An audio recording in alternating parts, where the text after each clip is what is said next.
Good morning, St. Francis, and good morning, people of God. It is Tuesday, the 4th day of July, 2023. It is Tuesday of the 13th week in Ordinary Time, the 13th week of the year. It is also Independence Day, so a happy 4th of July to everybody. Always remember that although independence was declared on the 4th of July, 1776, it took 5 years until independence was finally created with the end of the War of Independence. On this day you can see the beauty of the Jersey Shore, and people are beginning to fill it up in many ways. So it's early, but yet everybody's claiming their spots already. So be a busy day today on the Jersey Shore. It is a beautiful sunny day, and so after some rains last night. So today there is in the Roman Missal, especially for the particularly for the churches in the United States, a separate section that deals with Independence Day, that deals with the 4th of July. And you can use special readings, and things like that.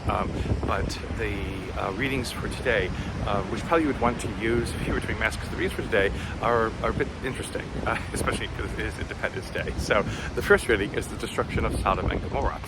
And so it's like, how do you relate that to the United States? So many people would have so many ideas. But anyway, again, Sodom and Gomorrah are destroyed, and again, if Saturday, which we don't have Mass on, and then Monday was St. Thomas, you would have heard Abraham trying to reason with God, again, to save Sodom and Gomorrah. Again, if there's just 10 people who are good in those cities, would he destroy those cities? Again, it was never really mentioned exactly why Sodom and Gomorrah were so much on God's, bad list and things like that.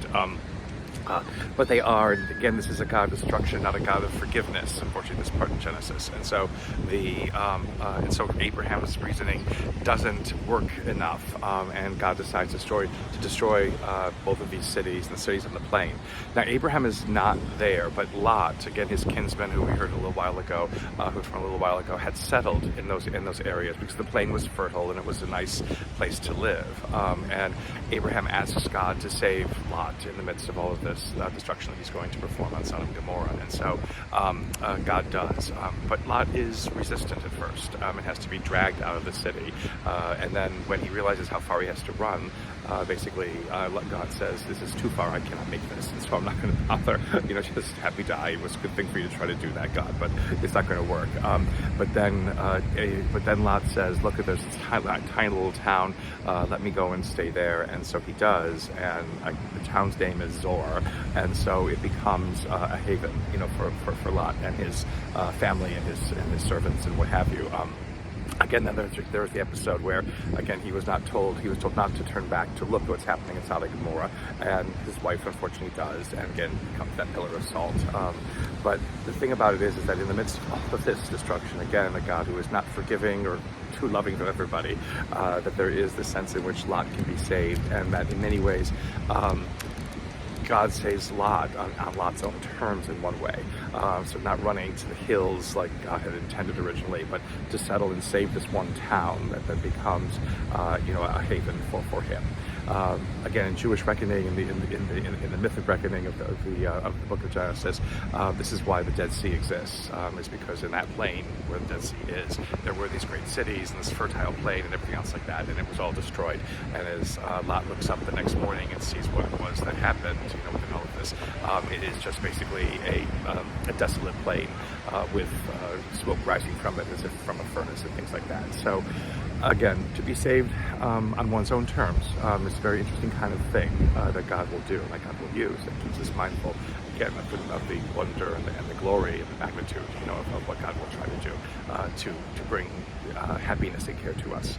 In the Gospel today, basically Jesus calms the storm, and so the apostles are with Jesus on a boat. He's asleep, and a great storm wells up on the Sea of Galilee, and they panic, and they don't know what to do.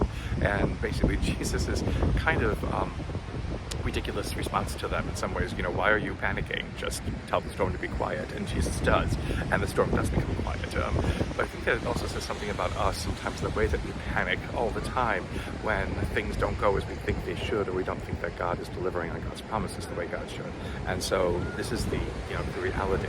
Does our panic, in some ways, cloud our minds and our understanding of what it is that God is actually doing for us and that God can do for us?